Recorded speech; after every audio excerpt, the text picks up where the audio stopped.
નમસ્કાર દર્શક મિત્રો, આપ જોઈ રહ્યા છો બુલેટિન ઇન્ડિયા અને અમારી વિશેષ રજૂઆત ટુ ધ ટોપિકમાં હું છું આપની સાથે યશ. ટુ ધ ટોપિક અમારી આ વિશેષ રજૂઆત અંતર્ગત આપણે સાંપ્રત વિષયની ચર્ચા કરીએ છીએ. સાંપ્રતમાં જે વિષય ચાલી રહ્યો છે, જે વિષયને અનુલક્ષી આપ અમને સવાલ કરી રહ્યા છો, આપના એ સવાલને વાચા આપવા માટે, આપના એ સવાલને જવાબ આપવા માટે અમે અમારી આ વિશેષ રજૂઆત આપના સમક્ષ લઈ અને આવીએ છીએ. આ સાથે તે વિષયને સંલગ્ન જે તજજ્ઞો છે, જ્ઞાતાઓ છે, જાણકારો છે, તેમને પણ અમે બુલેટિન ઇન્ડિયાના મંચ પર બોલાવીએ છીએ. આપનાથી અમે રૂબરૂ કરાવતા હોઈએ છીએ. આજે આપણે વાત કરવાની છે રિમોટ વોટિંગને લઈને. મહત્વનું છે કે 2 દિવસ પહેલાં એક ખૂબ જ અગત્યના સમાચાર આપણી સામે આવ્યા હતા કે સેનાના જવાનો સરકાર પાસે એવી માગણી કરવા ગયા હતા કે હવે આવનારી લોકસભા 2024ની જે ચૂંટણી છે એમાં બેલેટ પેપરથી મતદાન થવું જોઈએ. કારણ કે ક્યાંક ને ક્યાંક લોકોને અસંતોષની લાગણીઓ અનુભવાતી હશે, જેને કારણે આ એક પહેલ ચાલુ કરવામાં આવ્યું છે, જેને લઈને આજે પણ એક મહત્વનો નિર્ણય કરવામાં આવ્યો છે. જે નિર્ણય અન્વયે આગામી દિવસોમાં આપણે બેલેટ પેપરથી પણ મતદાન કરી શકીશું. કદાચ તમે તમારા મતક્ષેત્રથી કોઈ અન્ય ક્ષેત્રમાં રહી રહ્યા છો, તે મતક્ષેત્રમાં તમે રિમોટ વોટિંગ પણ કરી શકીશો. તો અત્યાર સુધી આ બાબતને લઈને એક પ્રકારની ચર્ચાઓ થઈ હતી. તો કામકાજને કારણે હવે મતદાન તમે ચૂકી નહીં શકો. તો રિમોટ વોટિંગ માટે ચૂંટણી પંચે હવે એક આ નવતર પ્રયોગ છે તે આજમાવવા જઈ રહી છે. ચૂંટણી પંચ ઘરેલું પરપ્રાંતીય મતદારો માટે નવી સુવિધા કરવા જઈ રહ્યું છે.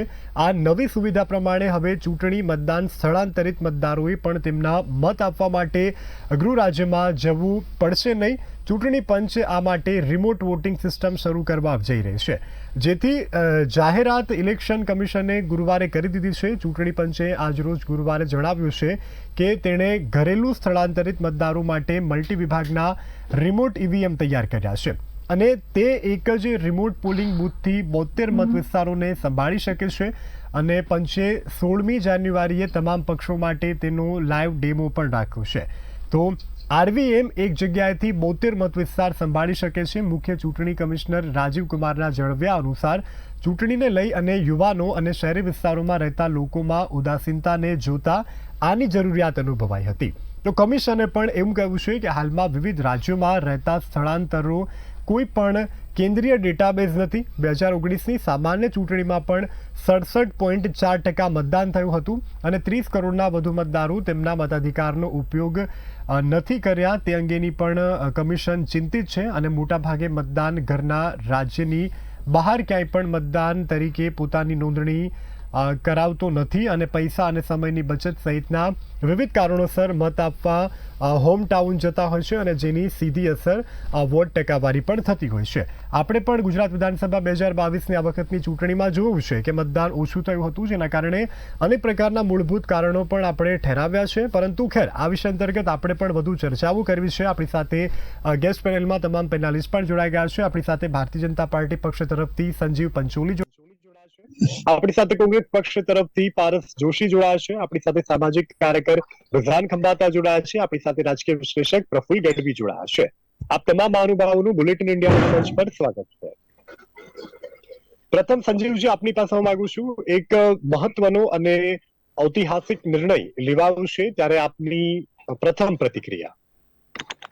જીવસભાઈ, જેવી રીતે સરકારે આ એક નવો નિર્ણય લીધો છે એ આવકારદાયક છે અને આ ખાસ કરીને મુખ્યત્વે વોટિંગ વધારવા માટે સરકારનો આ નિર્ણય છે. કારણ કે જે મિત્રો પોતાના ધંધા અર્થે, વેપાર અર્થે, રોજગાર અર્થે પોતાના ગૃહ સ્થાને અથવા તો પોતાના મતદાન મથક પર ન જઈ શકતા હોય એવા મિત્રો માટે આ સરકાર દ્વારા ખૂબ સારો અભિગમ છે અને ચૂંટણી પંચ દ્વારા, ખાસ કરીને સરકાર નહીં પણ ચૂંટણી પંચ દ્વારા સારો અભિગમ છે.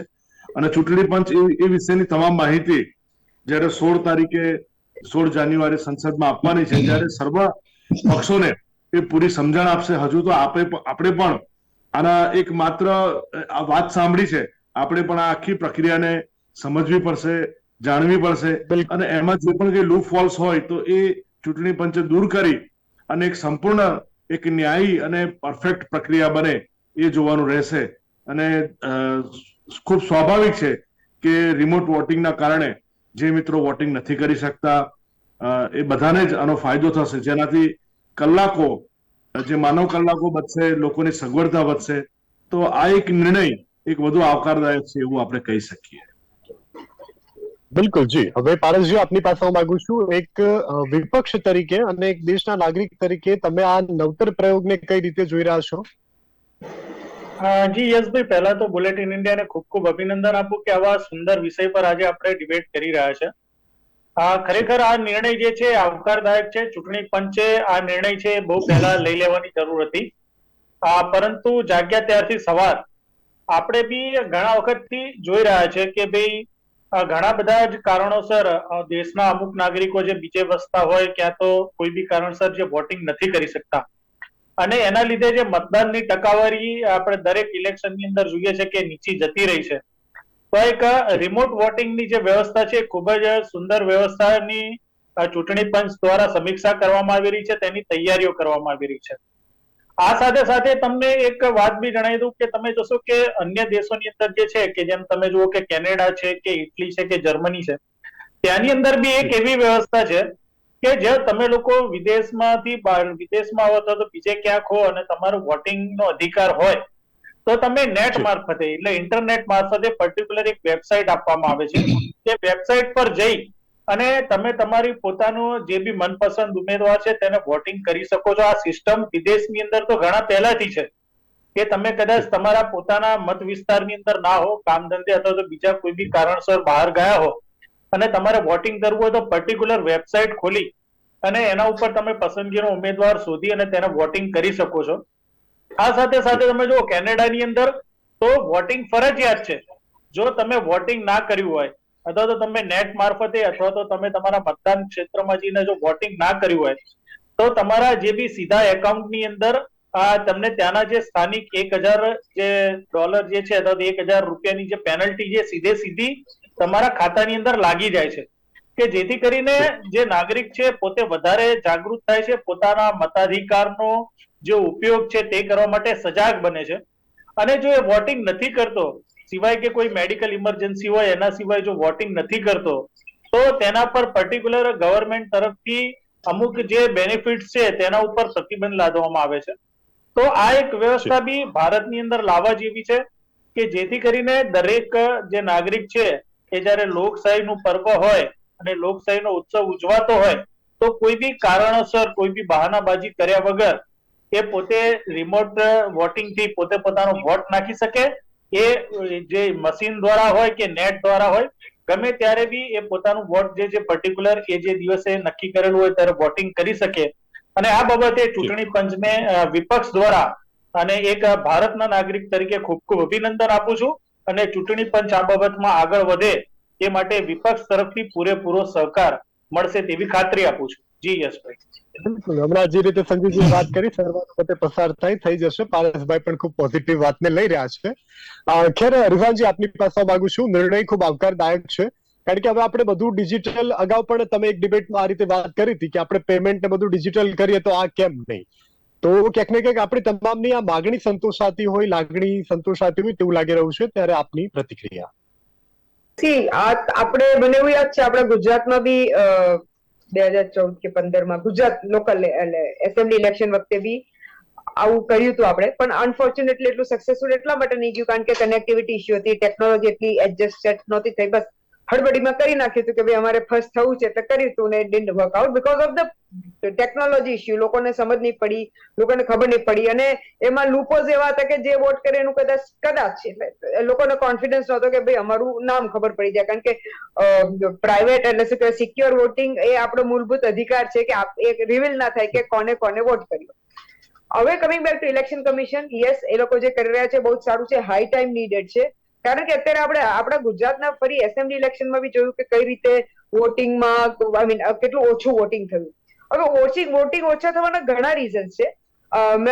બે મેજર રીઝન કહેવામાં આવે છે. એક કે ભાઈ જે માઇગ્રન્ટ વર્કર્સ હોય છે એ પણ ઘણીવાર બે ટાઈપના માઇગ્રન્ટ વર્કર હોય છે. એક કે બીજા સ્ટેટમાંથી ગુજરાતમાં આવતા હોય અને બીજા કે ગુજરાતમાં ડિફરન્ટ સિટીઝમાંથી જ એકબીજાની સિટી ફરક પડતી હોય.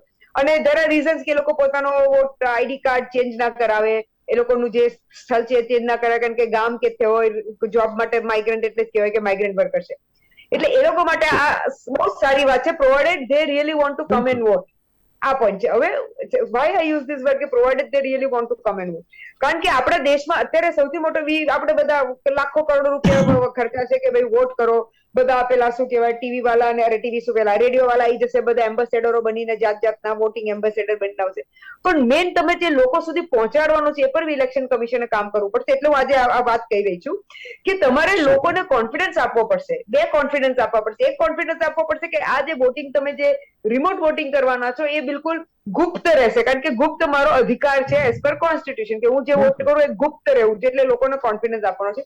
બીજો કોન્ફિડન્સ આપવાનો છે કે અધર દેન ગુપ્ત એનું મિસયુઝ ના થાય. એટલે કે જેને કે અત્યારે બી લોકોને શક છે ઈવીએમ પર, રાઈટ? તો લોકો પાસે કે આ તો આવું કંઈક રિપીટ થશે ને આનું શું ગેરંટી. એટલે આ બે ચીજ પર ઇલેક્શન કમિશને બહુ જ શું કહેવાય બહુ બારીકીથી કામ કરી અને લોકોને કોન્ફિડન્સમાં લેવું પડશે. આ એના માટે મોટી ચેલેન્જ છે.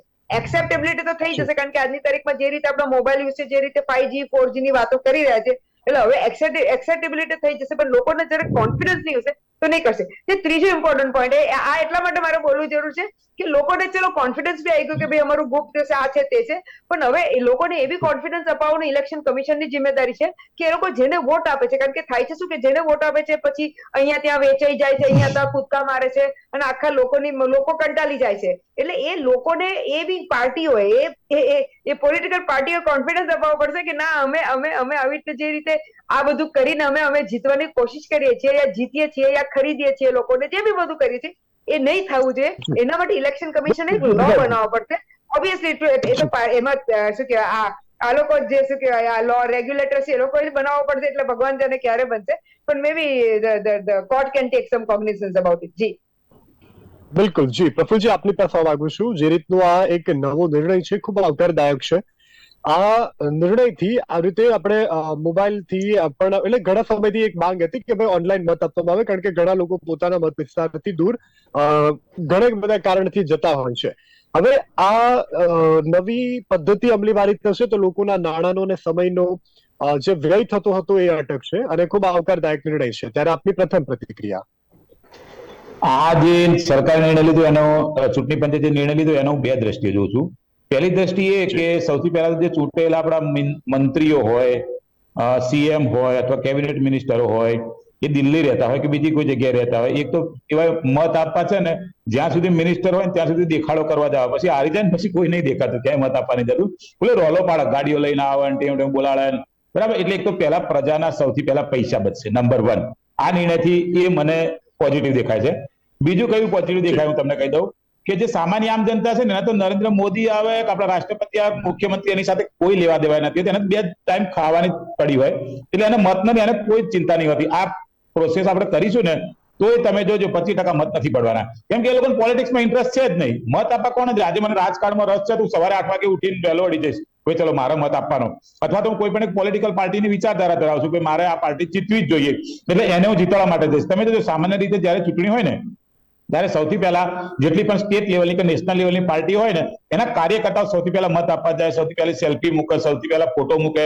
પણ જે નાનો માણસ હોય કે જેને પોતે મધ્યમ વર્ગનો અથવા તો ગરીબ વર્ગનો રોજ જીવવાનું હોય એના માટે મતની કોઈ વેલ્યુ નથી હોતી, બરાબર. એને તો આપણે બજારમાં રોજ જોઈએ જ છીએ કેવા વિડીયો ફરતા થાય કે 500 રૂપિયા અહીંયા આપતા હતા, 1000 રૂપિયા ત્યાં હાલતા હતા, 200 રૂપિયા ત્યાં હાલતા હતા. એના માટે એક મત એટલે એક દિવસની મજૂરી ઓછી થાય એના બરોબર જ છે. ઘણી બધી જગ્યાએ આપણે જોઈએ કે ભાઈ ઘણી પોલિટિકલ પાર્ટીઓ વાળા લક્ઝરીઓ મૂકતા હોય, બસો મૂકતા હોય, ગાડીઓ આપતા હોય, આ બધું શેના માટે એ લોકો આપે? એ એટલા માટે આપે છે કે ભાઈ એ મત જીતી જાય તો પોતે 5 વર્ષ જલસા કરે, બરાબર. હમણાં થોડા દિવસ પહેલા પેપરમાં આવ્યું કે ધારાસભ્યનો પગાર હોય ને 1.67 લાખ હોય, પણ એ લોકો વાર્ષિક દવા 12 લાખની કરાવી નાખી, એટલે એને દવા કરાવવાના બિલ મૂકીને ખોટા પૈસા લઈ લીધા, એવું લખવા વાળા પેપરમાં લખ્યું હતું, બરાબર. એટલે અહીંયા જે સામાન્ય આમ જનતા હોય ને એ સામાન્ય આમ જનતાને એના મત કરતો એને પોતે એનો આખો દિવસ બગડે ને એના ઉપર ડિપેન્ડ કરતો. ધારો કે કોઈ પ્રાઇવેટ કંપની નોકરી કરે ને આપણે મતની રજા આપે તો એ દિવસ એનો 500 રૂપિયાનો દિવસ ગયો. કંપની વાળાને 500 રૂપિયા નથી આપવાનો, ભલે સરકાર ગમે એટલું કે. અને ઇન્ડિયામાં એટલી બધી પ્રાઇવેટ કંપનીઓ છે કે સરકાર દરેકનો કાન મચડવા નથી જવાની, કેમ કે કંપની વાળા પોલિટિકલ પાર્ટીઓને ફંડિંગ આપતા હોય, એટલે એ એના મા બાપ જ બની જાય. એટલે અહીંયા મારી 2 જ વસ્તુ કહેવી છે કે આ વસ્તુ બનવાના કારણે સૌથી પહેલા જે લોકોનો સમય બચશે, જેને ઇન્ટરેસ્ટ હશે એ લોકો નજીકના મતદાન મથકની અંદર મત આપવા જશે. પણ સૌથી ઇમ્પોર્ટન્ટ પોઈન્ટ એ કે જે આ મિનિસ્ટરો, ધારાસભ્યો, સંસદ સભ્યો અથવા તો જે કોર્પોરેશનના મેયર હોય એ લોકો જે એક ક્ષેત્રથી બીજા ક્ષેત્રમાં મત આપવા જાય જે ખર્ચો પાડતા હતા ને એ ખરેખર પ્રજાના પરસેવાના રૂપિયા આ નિર્ણયથી બચશે. બિલકુલ જી. હવે સંજીવભાઈ આપની પાસે આવવા માંગુ છું. જે રીતે પારસજીએ પણ વાત કરી છે કે કેનેડામાં એવું નિયમ છે કે જ્યાં તમે મતાધિકારનો ઉપયોગ નથી કરતા કે કોઈ મેડિકલ ઇમરજન્સી તો તમારા ઉપર ત્યાં $1,000 સમથિંગનો દંડ લાગે છે. તો નથી લાગતું કે ભારતમાં પણ આવો એક આપણે નિયમ અમલીવારી કરવાની જરૂરિયાત છે? યશભાઈ, પહેલા તો આખી સિસ્ટમને સમજવી પડશે, કારણ કે ભારતમાં દરેક વ્યક્તિ હજુ પણ ડિજિટાઇઝ નથી થયું. એક વસ્તુ આપણને ખૂબ વિદિત છે કે હવે શાકભાજીની લારીવાળો પણ તમને મોબાઈલ એપથી પૈસા તમારા લે છે, અને એને પણ એટલો વિશ્વાસ છે કે સામેની વ્યક્તિએ આપેલા પૈસા એ એના ખાતામાં જમા થયા છે, અને એમાં ક્યારેય ગડબડ જોવા મળતી નથી. અને દરેક લોકો હિન્દુસ્તાનની જે ડિજિટાઇઝ સિસ્ટમ જે બની છે એનાથી સંતુષ્ટ છે, કારણ કે જે રીતે કિસાન સન્માન નિધિના પૈસા જે હોય એ ડિજિટાઇઝથી કિસાનોના ખાતામાં આવ્યા. સરકારની ડાયરેક્ટ બેંક ટ્રાન્સફરની 314 સ્કીમો છે, એટલે સરકારે એમાં પણ ડિજિટાઇઝેશનના માધ્યમ થકી જે વ્યક્તિને જરૂર છે અને જેનો હક છે એને પૈસા પહોંચાડ્યા છે. અને આપણે પણ વેપારમાં લાખો કરોડો રૂપિયાની હેરફેર, એક સમય એવો હતો કે આપણે ડિમાન્ડ ડ્રાફ્ટ બેંકમાંથી કઢાવતા અને પછી એને કુરિયર કરતા, ત્યારે કુરિયર વાળા એનો અલગથી ચાર્જ લેતા વધારે. આપણે મારુતિ કુરિયર વાળાને પૂછવામાં આવ્યું કે ભાઈ તમે ₹10 વધારે સીધા ₹50 કેમ કર્યા? ત્યારે એમણે ખૂબ સરસ વાત કરેલી એક સમયે કે જ્યારે ડિજિટાઇઝેશન નહોતું, કે ભાઈ લોકો અમારી કંપનીને વિશ્વસનીયતાના કારણે એમને એવું ખબર છે કે એમણે અમદાવાદથી મોકલેલો ડ્રાફ્ટ, ડિમાન્ડ ડ્રાફ્ટ, એ બીજે દિવસે મુંબઈમાં સવારે મળી જશે. એટલે જે કંપનીની વિશ્વસનીયતા છે એના કારણે અમે રેટ વધાર્યો છે. પરંતુ જેમ જેમ ડિજિટાઇઝેશન થવા માંડ્યું તેમ આંખના પલકારામાં હવે એ બેંક ટ્રાન્સફર થાય છે પૈસા. હા, કારણ કે યુપીઆઈ એપ અને અનેક માધ્યમો થકી બેંકની દરેક બેંકોની મોબાઈલ એપ છે, અને દરેક મોબાઈલ એપ સરકારની યુપીઆઈ એપ સાથે સંલગ્ન છે. તો આ ખૂબ મોટી વિશ્વસનીયતા છે. પછી ઘણી બધી જગ્યાએ તમારું આધાર વેરિફિકેશન હોય છે, અને એ આધાર વેરિફિકેશન પણ તમને ઈમેલ આવતો હોય છે કે ભાઈ તમારું આ જગ્યાએ તમારું આધાર વેરિફિકેશન થયું. તો ચૂંટણી પંચે જ્યારે ડિજિટાઇઝ કરવાની જે વાત છે, રિમોટ વોટિંગની વાત છે, એટલે આપણે એવું કહીએ કે it is a one type of online voting. હવે આપણને પણ જો લાઈનમાં નહીં ઉભું રહેવું હોય તો આપણે પણ ઓનલાઈન વોટિંગ કરી શકીશું, પરંતુ એમાં કયા કયા નિયમો આવવાના છે આ તો હું આમ જ કહી રહ્યો છું, કારણ કે એમાં કોણ વોટિંગ કરી શકશે ઓનલાઈન, કોણ નહીં કરી શકશે, એ બધી ગાઈડલાઈન અથવા તો આ પ્રાયોગિક ધોરણે થશે કે કેવી રીતના થશે એ બધી થોડી ક્લેરિટી 16 તારીખ પછી આપણને મળશે. પરંતુ જેવી રીતે વિશ્વસનીયતા આધાર કાર્ડનું પાન કાર્ડ સાથે જે એનું કોર્ડિનેશન થયું છે કે જોડાણ થયું છે, અને જેના થકી બેંકો પણ એમના વહીવટમાં સરળતા થઈ છે. બેંકો નો ડાઉટ હજુ પણ 2-3 વર્ષે કેવાયસી અપડેટ કરે છે, કારણ કે જો તમારું રહેવાનું ક્ષેત્ર બદલાયું હોય તો એ તમારું કેવાયસી અપડેટ કરતી હોય છે. પરંતુ આ વિશ્વસનીયતા 100% હિન્દુસ્તાનમાં પુરવાર થઈ છે, અને આ વિશ્વસનીયતા આપણે બધા જાણીએ છીએ એમ થયું હોય ને તો એ કોરોના કાળમાં થઈ છે, કારણ કે આ ઝૂમનો જન્મ પણ કોરોના કાળમાં થયો, અને જેને આપણે ક્યારેય વિચાર્યું નહોતું કે આપણે રિમોટ લોકેશનથી ડિબેટ કરી શકીશું. હા, આજે આપણે રિમોટ લોકેશનથી રુઝાનબેન ક્યાં અમદાવાદમાં બેઠા છે, પારસભાઈ સુરતમાં બેઠા છે, હું વડોદરામાં બેઠા છું, તમે અમદાવાદના સ્ટુડિયોમાં બેઠા છો. તો આપણે એક રિમોટ એક ડિજિટાઇઝ માધ્યમથી જ્યારે એકબીજા સાથે વાત કરી શકતા હોય અને આખું વિશ્વ જોઈ શકતું હોય, તો ટેકનોલોજી, રુઝાનબેને ખૂબ સરસ વાત કરી કે 2014માં આવું કરેલું, પરંતુ ત્યારે ટેકનોલોજી સારી નહોતી, આપણી પાસે ઇન્ટરનેટની સ્પીડ ઓછી હતી. હવે 4G પછી 5G જ્યારે સ્પીડ આવશે, અને સરકારની ઘણી બધી વેબસાઇટો પહેલા ખૂબ ધીમી ચાલતી હતી, દાખલા તરીકે IRCTC હોય તો એ રેલવેની વેબસાઇટ પહેલા ઓથેન્ટિક પણ નહોતી, ઘણીવાર પૈસા પણ નહોતા આવતા, પણ ટ્રાયલ એન્ડ એરર મેથડથી અત્યારે IRCTC ના સંલગ્ન બીજી 3-4 વેબસાઇટ છે કે જે તમને IRCTC સાથે રહીને ઇઝી ગો છે, કેમ પરિવહન છે, એવી ઘણી બધી વેબસાઇટ છે કે જે તમે એના પર ટિકિટનું બુકિંગ કરાવી શકતા હોય. બુક માય શો થકી તમે કોઈ પણ થિયેટરમાં કોઈ પણ જગ્યાએ બુકિંગ કરાવી શકતા હોય. તો આ બધી એક વિશ્વસનીયતા ઉભી થઈ છે. પણ એક વાત ચોક્કસ છે કે ચૂંટણી પંચે પણ આવી વિશ્વસનીયતા ઉભી કરવી પડશે, કારણ કે જે રીતે આપણને કે હજુ પણ આ બધા એવું કહે છે કે ભાઈ બેલેટ વોટિંગ થવું જોઈએ, EVM વોટિંગ ન થવું જોઈએ, તો આની વિશ્વસનીયતા પણ ચૂંટણી પંચ માટે એક ચેલેન્જ હશે, અને ચૂંટણી પંચે વિશ્વસનીયતા પૂરી કરવી પડશે. અને જેવી રીતે આપણે પૈસાના વ્યવહારમાં વિશ્વસનીયતા કેળવતા થયા છે, તો મને ચોક્કસ ખાતરી છે કે ચૂંટણી પંચ પણ એક લેટેસ્ટ ટેકનોલોજી થકી, જેમ પારસભાઈએ પણ વાત કરી કે કેનેડા કે એવા જે અન્ય દેશો કે જેઓ વિશ્વમાં ખૂબ અગ્રેસર છે, જેમની પાસે ઇન્ટરનેટની સ્પીડ પણ ખૂબ છે, તો ત્યાં આ બધું શક્ય બન્યું છે. તો આપણે શક્ય બનશે એમાં કોઈ મનમેક નથી, કારણ કે સરકારે જે રીતે કોરોના કાળના 2 વર્ષમાં દરેક વસ્તુને ડિજિટાઇઝ કર્યું છે અને ડિજિટલ આપણો જમાનો ડિજિટલ થઈ ગયો છે. હવે આપણે બેંકમાં જે જતા હતા એના હું તો કહું છું કે 5% પણ બેંકની મુલાકાત નથી કરતા, કારણ કે પહેલા વારંવાર બેંકમાં ચેક ભરવો હોય, પૈસા ઉપાડવા હોય, દરેક વખતે બેંકમાં જવું પડતું. આજે બેંકમાં ફ્રીક્વન્સી પણ ઓછી થઈ ગઈ છે, એટલે બેંકિંગ જે સ્ટાફ છે એમને પણ સરળતા થઈ ગઈ છે, કારણ કે કોઈ પણ વ્યક્તિ પૈસા આપે એમાં બેંક વચ્ચે નથી આવતી, સીધી આખી સિસ્ટમ વચ્ચે આવે છે. તો આ ડિજિટાઇઝેશનનો એક ફાયદો છે, અને આ ફાયદો દરેક દેશ જ્યારે કરી રહ્યા હોય તો ભારત પણ જ્યારે વિશ્વની અગ્રણી હરોળમાં પહોંચવું હશે તો ચૂંટણી પંચનો આ નિર્ણય ખૂબ આવકારદાયક છે, પણ એની સૂક્ષ્મ બાબતોને ચૂંટણી પંચે પણ આપણને સમજાવવી પડશે અને આપણે પણ એને સમજવી પડશે, એવું હું સમજુ છું. બિલકુલ જી. હવે પારસજી આપની પાસે માંગુ છું, જે રીતે આપણે ડિજિટલ બધું કરવાની વાતચીત થઈ રહી છે, બરાબર, પરંતુ ઘણી વખત સરકારી અમુક બધી સાઇડો હોય છે જેમાં સર્વર ડાઉન હોય છે. હવે આ વખતે સર્વર ડાઉન આવ્યા તો આપણે પછી કઈ રીતે પરિસ્થિતિમાં પહોંચી વળીશું? એક પણ એક પ્રશ્ન છે ને, સિક્કાની 2 બાજુ છે, પોઝિટિવ ઇમ્પેક્ટ છે તો નેગેટિવ પણ સામે ઉભો છે. જી યશભાઈ, ચોક્કસપણે આ દરેક સિક્કાની 2 બાજુઓ હોય જ છે. આજે જયારે આપણે જે ઓનલાઈન વોટિંગ અથવા તો જે રીતની વાત કરી રહ્યા છે કે જે બીજા રાજ્યની અંદર બી હોય અને આપણે વોટિંગ કરી શકીએ એ રીતની વાત ઇન્ટરનેટ થ્રુ અથવા તો બીજા માધ્યમો થ્રુ કરી રહ્યા છે, ત્યારે ઇન્ટરનેટની સ્પીડ ખૂબ જ મહત્વની થઈ રહે છે. આજે આપણે જયારે 5G ની વાત કરી રહ્યા છે, 4G 5G ની વાત કરી રહ્યા છે, એ જમાનામાં બી તમે હમણાં જોશો કે હમણાં જ 2 દિવસ પહેલા ન્યૂઝપેપરમાં હતું કે ટ્રાઈએ જે અમુક જે ટેલિકોમ કંપનીઓ હતી એમને દંડ ફટકાર્યો હતો ધીમા ઇન્ટરનેટ માટે અને જે કોલ ડ્રોપ્સ છે તેના માટે.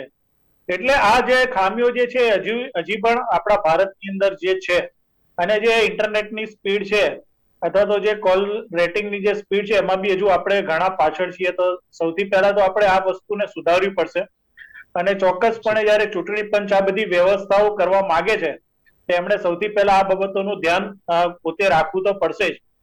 અને આ સાથે સાથે હું કહું કે જે રીતે આ ખાનગી જે ઇન્ટરનેટ પ્રોવાઈડ કરનારી કંપનીઓ છે એની સાથે સાથે હું પોતે એમ કહું છું કે આજે BSNL જે છે એ જે સરકારી કંપની છે તેને બી આગળ લાવવી જોઈએ, કે જેની અંદર આજે આપણે હજુ 3G ની અંદર બી એટલી વ્યવસ્થિત સર્વિસ BSNL ની અંદર નથી મળતી, કે જે કોલ ડ્રોપ નો રેશિયો આજે BSNL ની અંદર વધારે છે, જે સરકારી કંપની છે, જ્યારે અન્ય ખાનગી કંપનીઓ સારી સેવાઓ આપે છે જેના લીધે તેમની સેવાઓ સારી છે. તો ચૂંટણી પંચે પહેલા એ નક્કી કરવું પડશે કે આ જે બી માધ્યમથી વોટ અપાવવાનું છે એ સરકારી કંપનીઓના નેટનો માધ્યમનો ઉપયોગ કરવો પડશે કે ખાનગી કંપનીઓ જે છે તેની સેવા લેવી પડશે. અને ફરી પ્રશ્ન એ જ આવશે કે જો ખાનગી કંપનીઓ પાસેથી સેવા લેવી પડશે નેટ 3 ના બીજી બી વોટિંગ માટેની ઓનલાઈનની, તો પછી તેનો ડેટા જે છે કેટલો સિક્યોર રહેશે? જેમ રૂઝાનબેને કીધું કે પછી અત્યારે જેમ માહિતી જે છે ગુપ્તતાની જે માહિતી દરેક વ્યક્તિને એમ છે કે પોતાનો વોટ ગુપ્ત રહે એની પોતે એક ઈચ્છા હોય, તો જો પછી ખાનગી કંપનીઓનો સપોર્ટ રહેશે તો એનો વોટ કેટલો ગુપ્ત રહેશે એ બી એક મોટો પ્રશ્ન છે. હમણાં જ આપણે છેલ્લા મહિનાની અંદર જોયું કે જે રીતે એઇમ્સ નો ડેટા છે કે IRCTC નો જે ડેટા છે એ 3 કરોડ યુઝર્સ નો ડેટા ફોન નંબર સાથે, સરનામા સાથે અને અન્ય નામ સાથે જે રીતે હેક થયો અને જે રીતે ઓનલાઈન તેને વેચાણમાં મૂકવામાં આવ્યો, તે આ બધા જે છે કારસ્તાનો જે છે હેકર્સના, એના માટે બી ચૂંટણી પંચે તૈયાર રહેવું પડશે, સજાગ રહેવું પડશે, અને આ બધી વસ્તુઓ ના થાય તેના માટે બી આપણે ખાસ ધ્યાન રાખવું પડશે.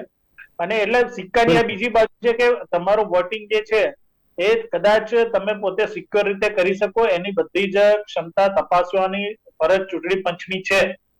આ સાથે હું તમને એક વાત કહું કે તમે હમણાં બહુ સરસ રીતે વાત કરી કે આ જે મેં કીધું કે કેનેડાની અંદર જે રીતે તમે વોટિંગ ના કરો તો દંડ છે, તો આ રીતનું આપણે એક ખરડો 2014-2015 ની અંદર તત્કાલીન જે આપણી સરકાર હતી ગુજરાતની આનંદીબેન પટેલની સરકાર હતી ત્યારે આ ખરડો પસાર કરવામાં આવ્યો હતો, પરંતુ સંજોગો વસાત અને એટલું સમર્થન ના મળતા, ગુજરાતની જનતાનું અને ત્યાંના એટલા ધારાસભ્યોનું સમર્થન ના મળતા આપણે ખરડો છે કાયદો નહોતો બની શક્યો.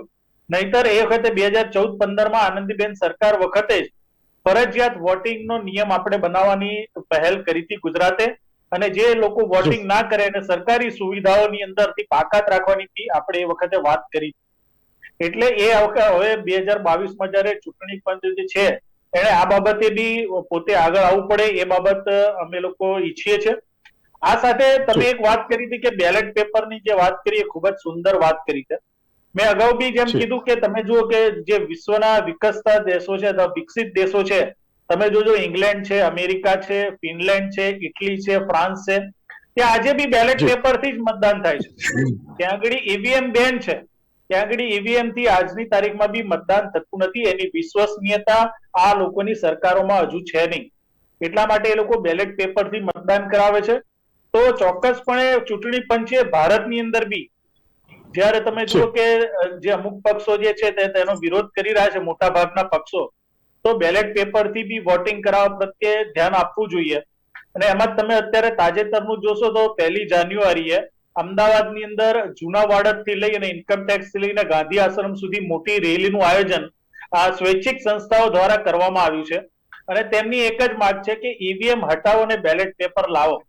તો ચૂંટણી પંચે આની જે વિશ્વસનીયતા જે છે એ વિશ્વસનીયતા પુરવાર કરવાની જવાબદારી બી ચૂંટણી પંચની છે કે ઈવીએમ ને તો તમે લાવો જ છો અને ઈવીએમ થી જો વોટિંગ જે તે વિસ્તારોની અંદર થાય જ છે, તો એની જે વિશ્વસનીયતા છે એ જાળવવી જોઈએ.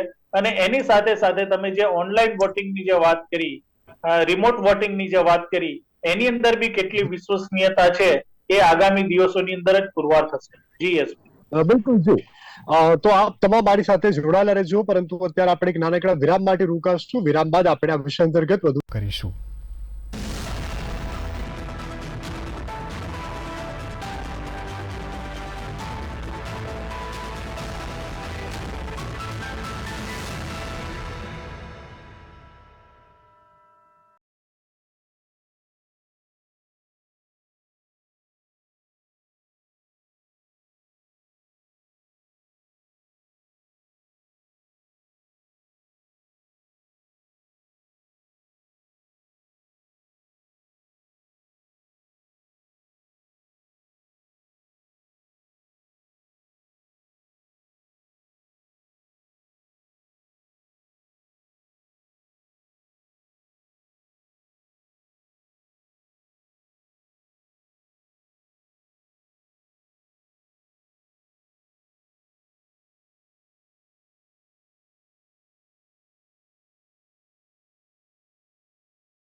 ઈશ્વરે સંસારમાં દરેક મનુષ્યને ભાગ્યશાળી બનાવી મોકલ્યો છે, છતાંય કોઈ અમીર છે તો કોઈ ગરીબ, શત્રુ પર વિજય અને મેલી વિદ્યા જેવી સમસ્યાઓથી કાયમી છુટકારો અપાવે છે. હું મેઝબીન માસ્ટર ડિગ્રી કરવા સાથે મને આમ થઈ જાણે કે મેં જગ જીતી લીધું, પરંતુ નોકરી માટે હું જ્યાં ગઈ ત્યાં મને નિષ્ફળતાનો સામનો કરવો પડ્યો. હું નર્વસ થઈ ગઈ અને હું આટલી બીમાર થઈ ગઈ કે મને મારા વાળ નીકાળવા પડ્યા. છેવટે મારા ડેડીએ મને રાજગુરુ સાહેબના પાસે લઈ ગયા. એમને કીધું મેલી વિદ્યાનું અસર છે. મારા બીમારીનો ઈલાજ શરૂ થઈ ગયો અને એક જ મહિનામાં મારી બીમારીનો નાશ થઈ ગયો અને આજે હું એક હોટલ મેનેજમેન્ટમાં જોબ કરું છું. તો આજે જ સંપર્ક કરો રાજગુરુ જ્યોતિષ 9998889996 અને સમસ્યાઓનું સમાધાન કરી સુખી અને સમૃદ્ધ જીવન વિતાવો. રાજગુરુ જ્યોતિષ. જ્યોતિષ મોબાઈલ 9512123090 પ્રતિ 9998399010 ઘોર અઘોર તાંત્રિક કામ ન થાય તો પૈસા પાછા બાલયોગી બ્રહ્મચારી નાની ઉંમરમાં મોટાથી મોટા ચમત્કાર કામની 151 નહીં પણ 1000% ગેરંટી લવ પ્રોબ્લેમ લવ મેરેજ એક તરફી પ્રેમ ખતરનાક ઈચ્છાધારી વશીકરણ મુઠચોટ તાત્કાલિક છૂટાછેડા ગુપ્ત ધનના મહાન જાણકાર ગુપ્ત ધનના અધૂરા કામનો એક જ દિવસમાં કામ ભુવા તાંત્રિક જ્યોતિષોને પૈસા આપ્યા છતાં કામ ન થયું તો છેલ્લી વાર મારો સંપર્ક કરો દેવી કૃપા જ્યોતિષ બ્રાન્ચ સત્તાધાર 4 રસ્તા ઘાટલોડિયા અમદાવાદ સુરત મોરબી સંસારમાં દરેક મનુષ્યને ભાગ્યશાળી બનાવી મોકલ્યો છે છતાંય કોઈ અમીર છે તો કોઈ ગરીબ શત્રુ પર વિજય અને મેલી વિદ્યા જેવી સમસ્યાઓથી કાયમી છુટકારો અપાવે છે. હું મનીષ અગ્રવાલ. મારી ગાર્મેન્ટની ફેક્ટરી હતી અને મારી ફેક્ટરીમાં 500 વર્કર કામ કરતા હતા. મંદી કોને કહેવાય એની મને જરાય ખબર ન હતી, પણ અચાનક દિવસો બદલાયા અને મારો ગાર્મેન્ટનો ધંધો પડી ભાંગ્યો અને હું ખૂબ જ ડિપ્રેશનમાં આવી ગયો. મિત્રોએ સલાહ પણ આપી કે બાબા પાસે જાઓ, પણ મને એમાં જરાય વિશ્વાસ ન હતો. તેમ છતાં બાબાની પરીક્ષા લેવા માટે હું જ્યોતિષ રાજગુરુ પાસે પહોંચી ગયો અને તેમણે મેલી વિદ્યાનો કાટ કર્યો અને પછી શું ચમત્કાર થઈ ગયો. આજે મારી ફેક્ટરીમાં 500 નહીં 700 વર્કર કામ કરે છે. જય રાજગુરુ. આજે જ સંપર્ક કરો રાજગુરુ જ્યોતિષ 9998889996.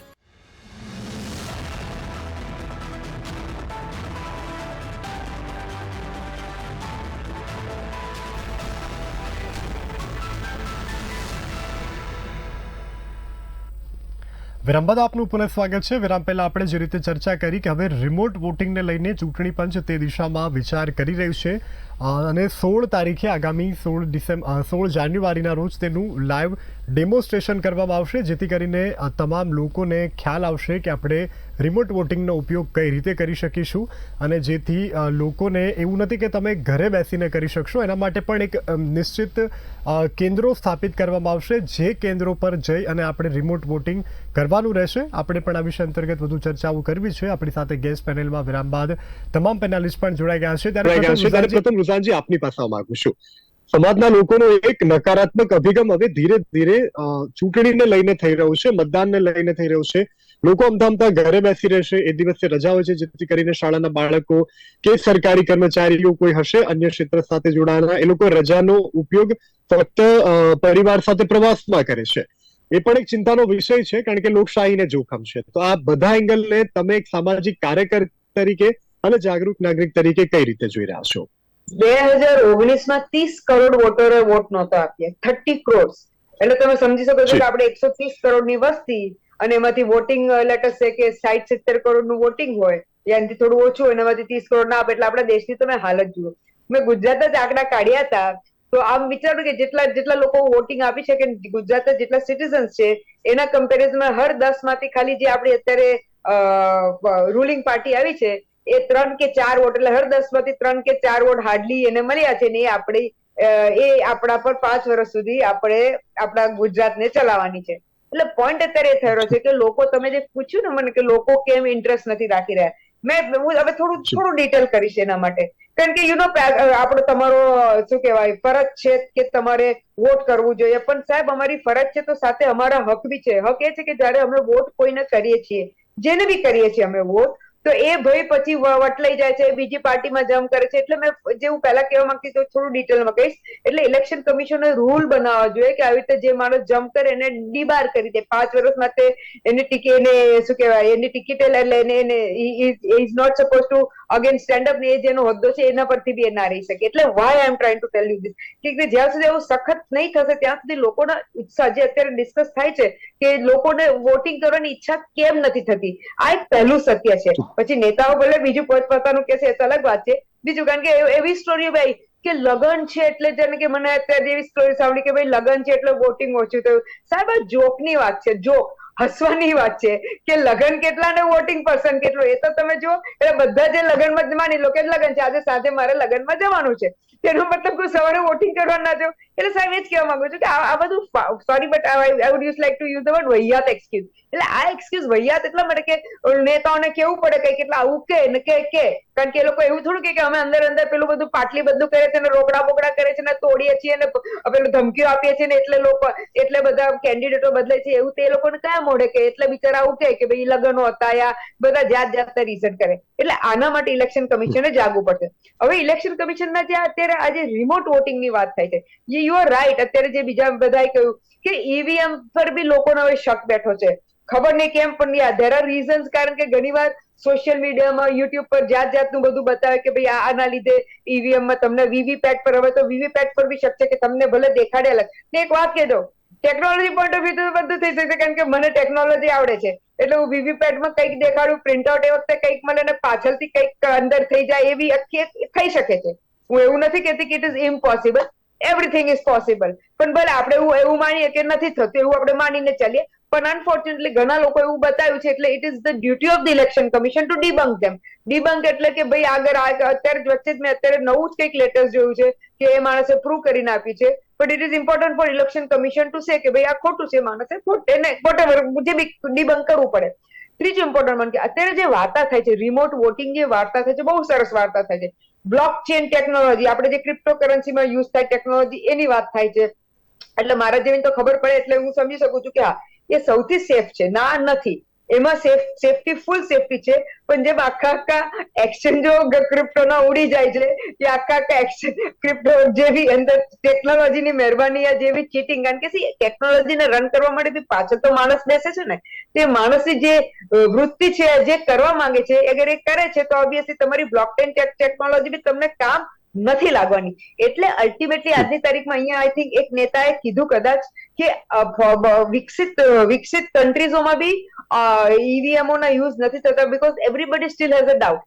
ત્રીજું ઇમ્પોર્ટન્ટ પોઈન્ટ કે આપણા ગુજરાતમાં બી એવું થયું હતું ને બીજે બી કે ભાઈ એવું આખા આંકડાઓ નીકળ્યા કે ભાઈ 1 કલાકમાં લેટેસ્ટ છે કે એક ઈવીએમ નો વોટ પડે તો 50 કે 60 સેકન્ડ લાગે અને છેલ્લા કલાકમાં એક જ બૂથમાં આટલા બધા વોટ પડ્યા. ધેટ મીન્સ કે 30 સેકન્ડમાં ધડાધડ ઈવીએમમાં કેવી રીતે વોટ પડી શકે. એટલે ધેર કેન બી સમ એટલે લોકોના માઇન્ડમાં ડાઉટ્સ આવી જાય છે. કારણ કે અગર આપણે શું કહેવાય લોજિક વાપરીએ જે કહેવાય ને કોમન સેન્સ યા લોજિક યા સિમ્પલ બુદ્ધિ, તો એ કહે છે કે ભાઈ અગર 60 સેકન્ડ લાગતો વોટ પડતા 1 કલાકમાં આટલા ટકા વોટ પડવા જોઈએ. એટલે પોઈન્ટ અત્યારે હું આ બધા એટલા મેક કરી રહી છું કે આપણે રિમોટ વોટિંગ ગુડ જરૂરી છે, બહુ જ સારું છે. પણ જોડે જોડે તમે ખાલી એ કહેશો કે અમે વોટિંગના એ વધારી રહ્યા છીએ, મીન્સ એન્ડ વેઝ વધારી રહ્યા છે, પણ લોકોને કોન્ફિડન્સ બી તો આવવો જોઈએ. ના તો અત્યારે જે વાત થઈ કે ભલે તમે રિમોટ વોટિંગમાં કરોડો રૂપિયા ખર્ચો, અત્યારે આપણા ગઢવી સાહેબે જ વાત કરી કે હશ નેતાઓ નહીં આવે, પણ ગઢવી સાહેબ તમે ખોટું છો, નેતાઓ તો આવશે, એ લોકોનો હક છે કે હું મારી કોન્સ્ટિટ્યુશન પોતે મારે રિમોટ નથી વોટ આપવો. આંદોલન કરવાનું બેન પછી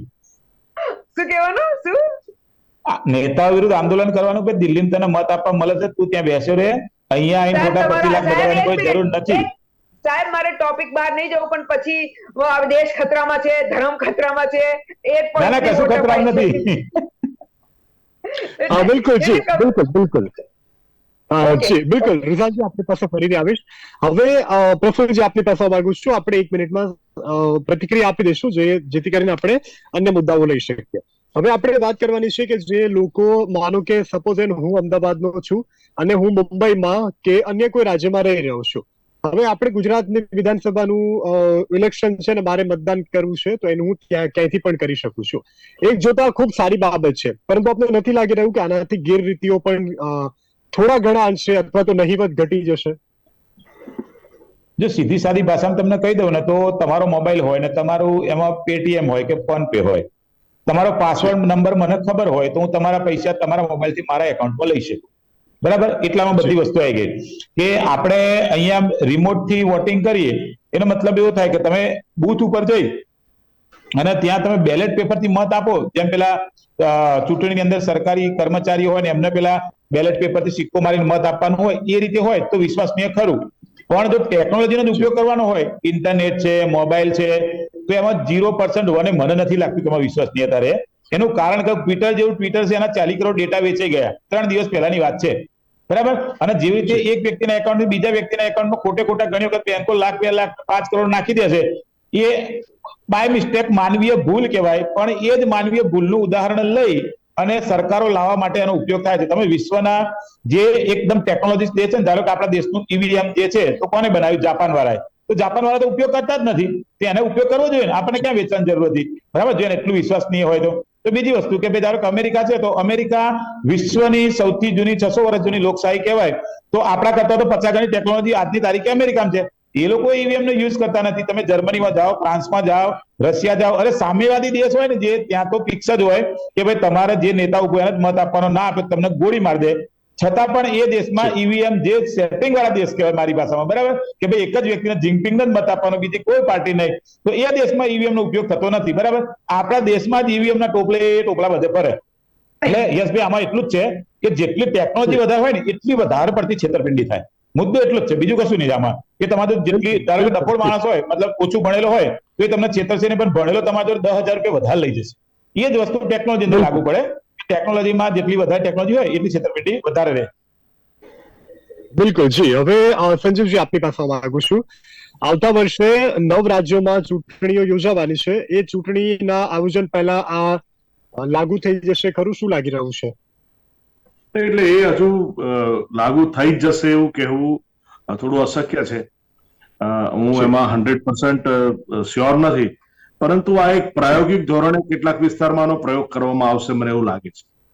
કારણ કે એ સંપૂર્ણ રીતે સીધું જ આ ઇમ્પ્લિમેન્ટ નહીં કરે, કારણ કે કોઈ પણ કાર્યક્રમ બનતો હોય છે તો એમાં જેમ ગઢવી સાહેબે કહ્યું કે જો તમારી પાસે કોઈનો મોબાઈલ અને એનો પાસવર્ડ હોય તો તમે પૈસા મોકલી શકો, તો એ જે નિયમો છે કે ભાઈ તમે ઘરથી દૂર છો તો તમે વોટિંગ કરી શકો, એવા બધા નિયમો લાવવા પડશે શરૂઆતમાં.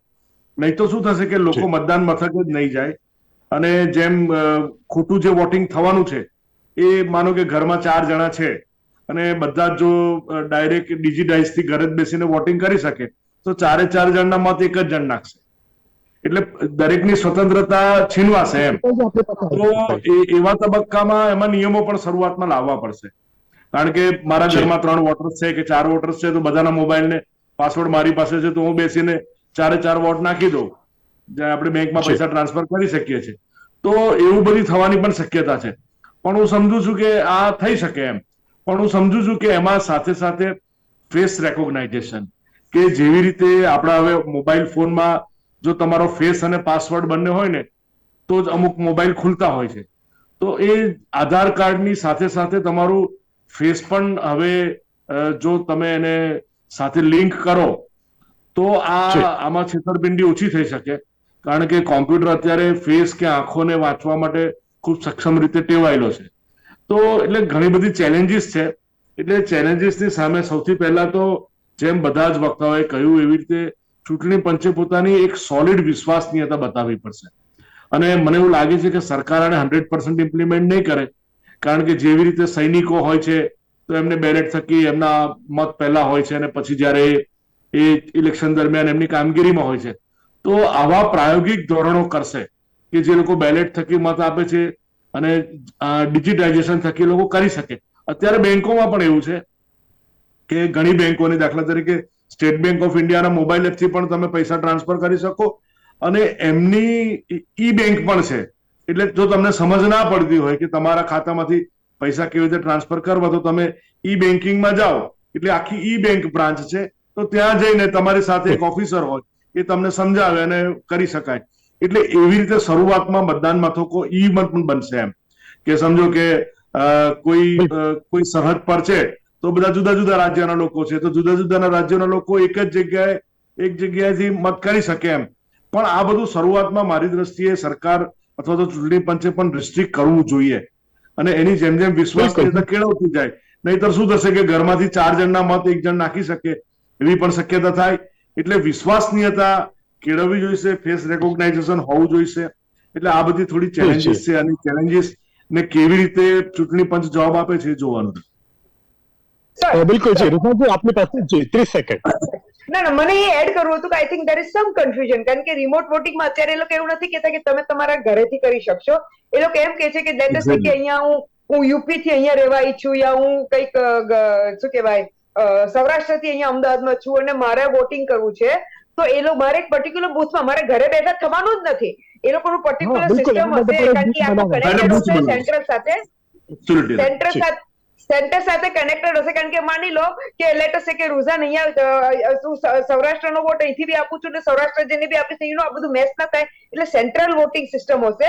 અને એટલા માટે એક સૌથી બીજું એ લોકો આ ટ્રાયલ કરશે આપણા લોકસભાના ઇલેક્શનમાં, એસેમ્બલી ઇલેક્શનમાં નહીં, કારણ કે એસેમ્બલી ઇલેક્શનમાં ગુજરાતની ઇલેક્શન છે અને કોઈ કલકત્તામાં જોબ કરે છે તો ત્યાં કલકત્તામાં બૂથ થોડું આપણને કે તારા માટે બૂથ લાવ, વોટિંગ રિમોટ વોટિંગ કરતું બૂથ બેઠા હોય, એટલે એવું બધું નથી થવાનું. અત્યારે આ લોકો જે વિચારે છે 24 માટે 2024 માટે વિચારે છે અને એ રિમોટ થવાનું છે. એટલે તમે એની ચિંતા ના કરો કે લોકો, સાહેબે સાચું કહ્યું કે ના એક ઘરમાંથી પેલો ભાઈ કે લાય બધાને બધું હું અંગૂઠા મારું, નહીં તો ભાઈ તો છોડો પેલા પેજ કમિટી વાળા આવી જાય કે લાય અમે અંગૂઠા મારવાના ચાલુ કરીએ. એટલે ઓબ્વિયસલી એવું નથી, રિમોટ વોટિંગ આ રીતે થવાનું છે. જી જી બિલકુલ જી. હવે રુઝાનજી ફરી આપને એક પ્રશ્ન પૂછું છું, એનો પણ આપ તમે ખૂબ સંક્ષિપ્તમાં જવાબ આપજો અને પછી પ્રફુલ્લ સાહેબ એ સવાલ તમારા માટે પણ છે. ત્યારબાદ પારસજી આપની પાસે આવીશ, આપને 1.5 મિનિટનો સમય આપીશ. પહેલા તમે જવાબ આપી દેજો.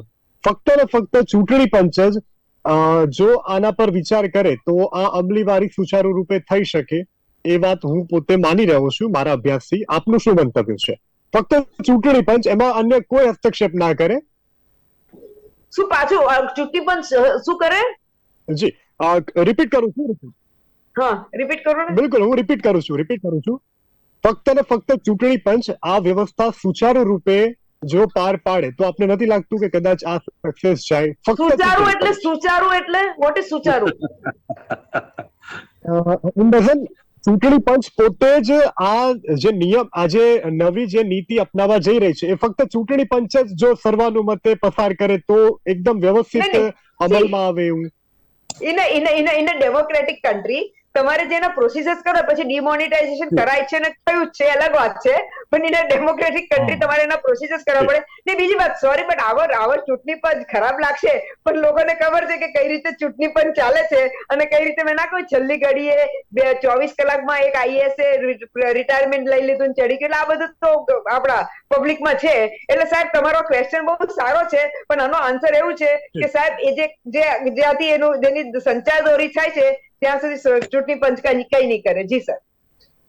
હા બિલકુલ જી. હવે પ્રફુલ્લજી આપની પાસે માંગુ છું, તમે પ્રશ્ન રિપીટ કરું કે આપને સંભળાવું છે? હું સમજી ગયો. હવે તમને કહી દઉં, ચૂંટણી પંચની કોઈ તાકાત નથી સીધે મૂકી શકે. પહેલું આ એટલા માટે હું તમને કહી રહ્યો છું કે ચૂંટણી પંચે કોઈ પણ કાર્ય કરવું હોય તો સૌથી પહેલા લોકસભાની અંદર, બરાબર, અને રાજ્યસભાની અંદર, મતલબ સંસદમાં 2/3 બહુમતી પસાર કરવી પડે. એમાં જે લોકસભાના અધ્યક્ષ હોય એ પાસ થયા પછી રાજ્યસભા મોકલે, રાજ્યસભા વાળા પાસ કરે પછી પાછું લોકસભામાં આવે અને લોકસભાના અધ્યક્ષ પછી મોકલે કે ભાઈ રાજ્યસભાના અધ્યક્ષ લોકસભાના અધ્યક્ષ બંને પસાર કર્યું, હવે રાષ્ટ્રપતિ તમે સહી કરો ને કાયદો બને તો આ વસ્તુ આપણે ત્યાં આવે. એટલે જ્યાં સુધી જે સરકાર ચાલતી હોય ને એ સરકારની ઈચ્છા ના હોય તો આ વસ્તુ બજારમાં આવે જ નહીં. બરાબર, મતલબ અત્યારે બીજેપીની સરકાર છે એટલે હું તો બહુ ક્લિયર જ તમને કહીશ, મને એવું કોઈ શરમ બરમ છે નહીં કે બીજેપીની સરકારે ઈચ્છ્યું છે ચલો આપણે લાગુ પાડીએ એટલે જ આવે. બાકી ચૂંટણી પંચ વાળા જે હોય ને એને હોજે રાજીનામું મૂકી દેવું પડે, કેમ કે લોકસભાની તાકાત ઉપર જેને આપણે સાદી ભાષામાં મહાભિયોગ કહીએ. મહાભિયોગ કોના ઉપર લાગુ પડે? રાષ્ટ્રપતિ ઉપર લાગુ પડે, ઉપરાષ્ટ્રપતિ ઉપર લાગુ પડે, ચૂંટણી પંચના મુખ્ય કમિશનર ઉપર લાગુ પડે, આપણા જે સુપ્રીમ કોર્ટના જજ હોય એના ઉપર લાગુ પડે. એટલે કોઈ ઈચ્છતું નહીં કે એમના ઉપર મહાભિયોગ આવે. એટલે આ ચૂંટણી પંચ છે ને એક સરસ મજાનો રબર સ્ટેમ્પ છે ઇન્ડિયાનો, જોરદાર બનાવેલો, 70 વર્ષ જૂનો, બરાબર. અને જે સરકાર ચાલતી હોય ને જેની જો સારામાં સારી બહુમતી હોય અને એ મૂકે, કેમ કે એને લોકસભા રાજ્યસભા બંને બહુમતી પસાર કરાવવાની જ હોય અને 2/3 બહુમતી ના થાય તો કશું થાય નહીં. અને અત્યારે તમે જો કે લોકસભામાં બહુ ટેન્શન જેવું છે નહીં, બરાબર, ભાજપની ફૂલ સંખ્યા છે. એટલે એને જે સારો કાયદો લાવવો હોય કે ભાઈ આપણે લાવવો છે એ લાવી શકે. પછી કાયદામાં કેવું હોય તમને ખબર? પહેલા આપણે એમ કે પ્રાયોગિક ધોરણે હું તમને લાફો માર લઉં પછી કે કાલથી હું નહીં મારું લાફો મારી, સોરી, બરાબર, પણ પ્રાયોગિક એક તો લાફો મારી દીધો, ગાલ લાલ થઈ ગયું, પછી શું કરવાનું? એમ 1-2 ચૂંટણી પ્રાયોગિક ચાલે, એમાં તો બીજા 10 વર્ષમાં દુનિયા બદલાઈ જાય. તમે જો 2014 નું ઇન્ડિયા જો, 2022 નું ઇન્ડિયા જો, 1995 નું ઇન્ડિયા જો, તમને 3 ઇન્ડિયા અલગ અલગ લાગશે, કેમ કે ત્રણેયમાં વડાપ્રધાન અલગ અલગ, બરાબર. એટલે 2014 નું, 2022 નું, 1995 નું ત્રણને કમ્પેર કરો. એટલે ચૂંટણી પંચ છે ને એ તમે જે કહી રહ્યા છો કે ચૂંટણી પંચ સુચારુ રીતે લાગુ પાડે, ચૂંટણી પંચની તાકાત નથી લાગુ પાડવાની, એ પેલા લોકસભામાં પાસ કરીને આલે ને પછી જ લાગુ પાડે. બિલકુલ જી. હવે સંજીવજી આ પ્રશ્નનો સામાજિક કાર્યકર્તાએ પણ જવાબ આપ્યો અને રાજકીય વિશ્લેષકે આપ્યો. હવે એક નેતા શું જવાબ આપી રહ્યા છે આ પ્રશ્નને લઈને? નહીં, જ્યારે કોઈ સરકાર ઈચ્છતી હોય કે જેની બહુમત વાળી સરકાર ઈચ્છતી હોય અને ચૂંટણી પંચ પહેલા બહુમતવાળી સરકારને વાત કરે તો જ થાય. આ ખૂબ સ્વાભાવિક છે અને હું એને ના કહેવા માટે કઈ એમાં કઈ ખોટું નથી, પરંતુ તો જ થાય. એટલે અને એક સારો જો મુદ્દો હોય તો મેં હંમેશા હું વારંવાર કહી ચુક્યો છું કે ચૂંટણી પંચે ખૂબ કમર કસવી પડશે અને એની વિશ્વસનીયતા બતાવવી પડશે, કારણ કે સરકારની પણ એવી તૈયારી છે કે ચૂંટણી પંચ પણ આમાં વિશ્વસનીયતા અને દરેકના પ્રશ્નોનો સરખો જવાબ આપી અને બધાને સમજાવે અને આ દરેક પક્ષો પણ આમાં સમજે અને તો જ આ શક્ય છે. એટલે ચૂંટણી પંચ માટે પણ વિશ્વસનીયતા એક ચેલેન્જ છે એવું કહીશ. બિલકુલ બિલકુલ જી. હવે પારસજી આપની પાસે માંગુ છું, પાકી 1.5 મિનિટ આપને આપીશ. આપને આ તમામ વિષય અંતર્ગત આપની પ્રતિક્રિયા 1.5 મિનિટ, એટલે આપને એવું ના થાય કે મારી સાથે અન્યાય થયો, એટલે આરામથી 1.5 મિનિટ આપને જાય. જી ચોક્કસપણે જે રાજકીય વિશ્લેષક સાહેબે કીધું એને ચોક્કસપણે સંમત છું કે ભાઈ જ્યાં સુધી સત્તાધારી પક્ષ ના ઈચ્છે ત્યાં સુધી આ જે છે ખરડો એ કાયદો થવાનો નથી ને કાયદો જે છે અમલવારી થવાનો નથી. આ સાથે સાથે દરેક પક્ષોએ ભેગા મળી અને કોઈ સારી વાત હોય તો સારી વાતને સમર્થન આપી અને તેને કાયદો બનાવવા માટેના પ્રયત્નો કરવા જોઈએ. ચોક્કસપણે હું માનું છું કે 2/3 બહુમતી લોકસભા અને રાજ્યસભાની અંદર મળે તો જ આ વસ્તુ જે છે એ અમલમાં થઈ શકે. પરંતુ વિરોધ પક્ષના એક નેતા તરીકે બી હું કહું કે કોઈ સારી વસ્તુ જે છે ચૂંટણી પંચ લાવે તો એ વાતને સત્તાધારી પક્ષ છે કે વિપક્ષ છે એ બંને ચર્ચા કરી, લોકસભા અને રાજ્યસભામાં ચર્ચા કરી અને ચોક્કસપણે તેને સમર્થન આપશે અને કાયદો જે છે તે બનાવવા માટે આગળ પ્રોસિજર કરશે. હા, ચોક્કસપણે કહું કે એક તરફી જો નિર્ણય લેવામાં આવશે અથવા તો એક તરફી રીતે જ તેની અમલવારી જે લોકસભા કે રાજ્યસભામાં ચર્ચા કરીને પસાર કરી દેવામાં આવે એવું શક્ય બનશે નહીં, કારણ કે વિરોધ પક્ષ જે છે એની સાથે તમે ચર્ચા કર્યા સિવાય, એટલે વિરોધ પક્ષ કોઈ બી એક જ ના હોય, ઘણા બધા વિરોધ પક્ષો જે છે એની અંદર તમે ટીએમસી ગણો કે કોંગ્રેસ ગણો કે બીજા અન્ય પક્ષો ગણો, તે બધા સાથે ચર્ચા કરી વિચારણા કરીને જ કાયદો બનાવાતો હોય છે અને સારી વાતોનું સમર્થન દરેક પક્ષ કરતા હોય છે. તેથી આપના માધ્યમથી ચોક્કસપણે કહું છું કે જયારે 16મી જાન્યુઆરીએ આ ચૂંટણી પંચ દ્વારા જયારે આ વાતો રજૂ કરવામાં આવશે અને જયારે લોકસભા અને રાજ્યસભામાં રજૂ કરવામાં આવશે, જો સારી વાત હશે અને લોકોના હિતની વાત હશે અને લોકોને એની અંદર તકલીફ નહીં પડતી હોય અને મતદાનની ટકાવારી વધતી હશે અને લોકશાહીનું પર્વ ખૂબ જ સારી રીતે ઉજવવા માટેના પ્રયત્નો ચૂંટણી પંચ તરફથી નિષ્પક્ષ રીતે, ફરીથી એકવાર કહું છું કે નિષ્પક્ષ રીતે ચૂંટણી પંચ દ્વારા જો આની તૈયારીઓ કરવામાં આવતી હશે તો દરેકે દરેક પક્ષ, ભારતનો દરેકે દરેક પક્ષ તેને સમર્થન આપશે, કારણ કે સારી વાતો હોય છે તેના માટે ભારતના દરેક પક્ષો એક પ્લેટફોર્મ પર ઉભા રહીને સાચી વાતને સમર્થન આપતા હોય છે. પરંતુ ક્યાંક ને ક્યાંક તમે જુઓ કે જો કદાચ સત્તાધારી પક્ષ જો પોતાની રીતે જો સારી વાત ને દબાવી દેવામાં અથવા તો સારી વાતને પોતાને એકલાનું સમર્થન આપશે તે વાતને વિરોધ પક્ષ બી નહીં ચલાવી રહે. ચોક્કસપણે આ રિમોટ વોટિંગની વાત ખૂબ જ સારી છે અને તેની અંદરના જે ક્લુઝ જે છે અથવા તો જે આપણે જે રીતે કહીએ કે નકારાત્મક વાતો છે તેનો ઉકેલ લાવી અને સારી રીતે એને આવતી 2024ની લોકસભાની અંદર આને પ્રાયોગિક ધોરણે મૂકવામાં આવશે તો તેના માટે કોઈ બી વાંધો કોંગ્રેસ પક્ષ તરફથી નહીં હોય, પરંતુ ફરીથી એકવાર કહું છું કે લોકોના હિતમાં હશે તો અને તો જ કોંગ્રેસ પક્ષ તેનું સમર્થન કરશે. જી બિલકુલ જી. આપ તમામ મહેમાનો મારી સાથે ચર્ચામાં જોડાવા બદલ ખૂબ ખૂબ આભાર. જે રીતે આજે આપણે ચર્ચા કરી છે કે હવે એક ચૂંટણી કમિશનર દ્વારા ચૂંટણી પંચ દ્વારા એક મહત્વનો ઐતિહાસિક લડત જે છે તે લઈ રહ્યું છે અને 16 તારીખે તેનું લાઈવ ડેમોન્સ્ટ્રેશન થવાનું છે, જેથી કરી અને રિમોટ વોટિંગ કઈ રીતે કરવું તેની સંપૂર્ણ માહિતી આપવામાં આવશે અને તમે ઘરે બેસીને મતદાન કરી શકો તેવી આમાં કોઈ પણ પ્રકારની જોગવાઈ નથી. એના માટે પણ સ્પેશિયલ બૂથો ફાળવવામાં આવશે, જે બૂથ પર જઈ અને તમે રિમોટ વોટિંગ કરી શકો છો. ખેર, આગળના દિવસોમાં આપણને આ વિશે અન્ય વે ખબર પડી જશે કે આ જે નવો એક કાયદો અમલવારી થવા જઈ રહ્યો છે, નવી પદ્ધતિ આવી રહી છે, તેને સમર્થન મળે છે કે કેમ, ક્યારથી તે અમલીવારી થાય છે તે પણ આવનારો સમય બતાવશે. અમારા સાંપ્રત વિષયની રજૂઆતમાં અત્યારે બસ આટલું. આવા જ સાંપ્રત વિષયની રજૂઆતો આપના સમક્ષ લઈ આવતા રહીશું, આપને માહિતગાર કરતા રહીશું. નમસ્કાર.